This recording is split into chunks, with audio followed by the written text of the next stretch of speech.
4월 8일 수요일 오늘의 말씀입니다. 본문은 마가복음 14장 53절로 72절 말씀입니다. 그들이 예수를 끌고 대제사장에게로 가니 대제사장들과 장로들과 서기관들이 다 모이더라. 베드로가 예수를 멀찍이 따라 대제사장의 집들 안까지 들어가서 아랫사람들과 함께 앉아 불을 쬐더라. 대제사장들과 온 공회가 예수를 죽이려고 그를 칠 증거를 찾되 얻지 못하니 이는 예수를 쳐서 거짓 증언하는 자가 많으나 그 증언이 서로 일치하지 못함이라. 어떤 사람들이 일어나 예수를 쳐서 거짓 증언하여 우리가 그의 말을 들으니 손으로 지은 이 성전을 내가 헐고 손으로 짓지 아니한 다른 성전을 사흘 동안에 지으리라 하더라. 그 증언도 서로 일치하지 않더라. 대제사장이 가운데 일어서서 예수에게 물어 이르되 너는 아무 대답도 없느냐? 이 사람들이 너를 치는 증거가 어떠하냐? 침묵하고 아무 대답도 아니하시거늘 대제사장이 다시 물어 이르되 내가 찬송받으리 아들 그리스도냐? 내가 그니라. 인자가 권능자의 우편에 앉은 것과 하늘 구름을 타고 오는 것을 너희가 보리라. 대제사장이 자기 옷을 찢으며 우리가 어찌 더 증인을 요구하리요? 그 신성모독하는 말을 너희가 들었도다. 너희는 어떻게 생각하느냐? 하니 그들이 다 예수를 사형에 해당한 자로 정죄하고 어떤 사람은 그에게 침을 뱉으며 그의 얼굴을 가리고 주먹으로 치며 선지자 노릇을 하라. 하고 하인들은 손바닥으로 치더라. 베드로는 아랫뜰에 있더니 대제사장의 여종 하나가 와서 베드로가 불 쬐고 있는 것을 보고 주목하여 너도 나사렛 예수와 함께 있었도다. 베드로가 부인하여 이르되 나는 네가 말하는 것이 무엇인지 알지도 못하고 깨닫지도 못하겠노라. 앞들로 나갈새 여종이 그를 보고 곁에 서 있는 자들에게 다시 이르되 이 사람은 그 도당이라. 하되 또 부인하더라. 조금 후에 곁에 서 있는 사람들이 다시 베드로에게 말하되 너도 갈릴리 사람이니 참으로 그 도당이니라. 그러나 베드로가 저주하며 맹세하되 나는 너희가 말하는 이 사람을 알지 못하노라. 달기 곧 두 번째 울더라. 이에 베드로가 예수께서 자기에게 하신 말씀 곧 달기 2번 울기 전에 네가 3번 나를 부인하리라.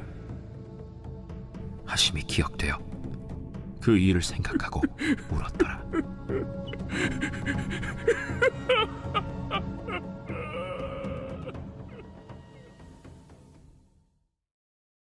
예수님은 공의 앞에 서게 됩니다. 거짓 증인들의 고발이 빗발치지만 거짓 증언으로는 예수님을 죄인으로 몰아갈 수 없었습니다. 예수님도 아무런 반응을 보이지 않으십니다. 하지만 진리에 대해선 분명하고 확고하셨습니다. 예수님은 진리에만 반응하셨습니다. 그 이유는 예수님이 진리이시기 때문입니다. 오늘 본문은 예수님의 신문 장면과 함께 베드로가 예수님을 몰래 따르는 모습과 예수님을 3번 부인하는 장면을 중요하게 다루고 있습니다. 오늘 말씀을 통해 2가지로 은혜를 나누고자 합니다. 첫 번째는 우리가 믿는 진리는 세상의 그 어떤 거짓으로 무너뜨릴 수 없다입니다. 예수님이 대제사장에게 끌려오자 대제사장들과 장로들, 서기관들이 다 모여들었습니다. 사내들인 공회의 모든 회원들이 모여들었다는 의미입니다. 즉 공회가 시작되었습니다. 그들은 예수님을 죽이려고 모였습니다. 그래서 거짓 증언을 하는 사람들을 매수해서 거짓 증언을 하게 하였습니다. 55, 56절입니다. 대제사장들과 온 공회가 예수를 죽이려고 그를 칠 증거를 찾되 얻지 못하니 이는 예수를 쳐서 거짓 증언하는 자가 많으나 그 증언이 서로 일치하지 못함이라. 분명 거짓 증언하는 사람들이 많았지만 하나도 서로 일치하지 못했고 예수님을 죽일 증거를 찾아내지 못했습니다. 예수님은 거짓 증언에 대해 아무 대답을 하지 않으셨습니다. 왜일까요? 거짓이기 때문입니다. 세상은 예수님 당시나 오늘 우리가 살아가는 현재나 동일한 방법으로 우리를 향해 공격하고 도전합니다. 그에 대한 우리의 반응은 예수님처럼 아무 대답을 하지 않아도 된다는 겁니다. 거짓에 일일이 대답하지 않아도 된다는 의미입니다. 또한 거짓을 조장하는 이단, 사이비 세력들도 많습니다. 교회를 향해 공격을 가하지 않습니까? 이러한 때도 오늘 예수님처럼 대응하면 됩니다. 우리의 믿음대로 우리의 사명을 따라 하나님의 뜻을 구하고 그 뜻을 온전히 이루는 모습이면 됩니다. 그들의 도전이 아무리 거세고 강하게 밀려온다 해도 두려워하거나 무서워할 것이 없습니다. 왜입니까? 이 세상의 모든 거짓은 결코 진리를 이길 수 없기 때문입니다. 진리에 스크래치 키스조차 낼 수 없습니다. 그리고 진리를 믿는 믿음의 사람인 성도들도 결코 이길 수 없습니다. 요한일서 5장 4절 말씀에 무릇 하나님께로부터 난 자마다 세상을 이기느니라. 세상을 이기는 승리는 이것이니 우리의 믿음이니라. 아멘. 요한일서 4장 4절 말씀도 제가 읽어드리겠습니다. 자녀들아 너희는 하나님께 속하였고 또 그들을 이겼나니 이는 너희 안에 계신 이가 세상에 있는 자보다 크심이라. 아멘. 사랑 여러분, 우리는 진리이신 예수 그리스도를 믿는 믿음의 사람입니다. 이 세상은 결코 우리의 믿음을 이길 수 없습니다. 지금의 어려움도 마찬가지입니다. 질병의 세력이 얼마나 거셉니까? 하지만 우리를 어떻게 할 수 없다는 것을 우리는 믿어야 합니다. 우리가 더욱 힘써야 할 부분은 진리 안에 더욱 견고히 거하는 것입니다. 진리의 기준으로 굳게 서는 것입니다. 이것이면 우리는 날마다 승리합니다. 믿음으로 진리 안에 승리하는 우리 교회와 우리 모두가 되기를 주의 이름으로 축원합니다. 두 번째입니다. 두 번째는 진리를 따르는 자는 분명한 믿음의 고백과 신앙 고백이 있는 자이다입니다. 아무 반응이 없는 예수님을 향해 대제사장이 직접 신문합니다. 네가 찬송받을 이의 아들 그리스도냐? 침묵으로 일관하시던 예수님은 처음으로 반응을 보이십니다. 62절에 예수께서 이르시되 내가 그니라. 인자가 권능자의 우편에 앉은 것과 하늘 구름을 타고 오는 것을 너희가 보리라 하시니. 대제사장은 예수님을 향해 하나님의 아들 그리스도 메시아냐라고 물었습니다. 예수님은 자신의 메시아임을 밝히고 더 나아가 하나님 우편에 앉고 장차 구름을 타고 이 땅에 오실 메시아라고 자신을 드러내십니다. 이것이 본문에서 예수님의 반응 전부입니다. 우리에게 중요한 것을 깨닫게 합니다. 예수님은 진리시면서 진리 앞에 진리만을 고백하십니다. 반면 12제자 중 수제자요, 예수님의 신문 장소까지 따른 베드로는 어떻게 했습니까? 그는 진리를 믿고 따르는 자처럼 보였으나 결정적일 때 진리를 믿지 못했습니다. 진리 안에서 믿음의 고백과 신앙 고백이 없었습니다. 어린 여종 앞에서 나는 네가 말하는 것이 무엇인지 알지 못하고 깨닫지 못한다 라고 부인했습니다. 71절에 베드로가 저주하며 맹세하되 나는 너희가 말하는 이 사람을 알지 못하노라. 3번 부인합니다.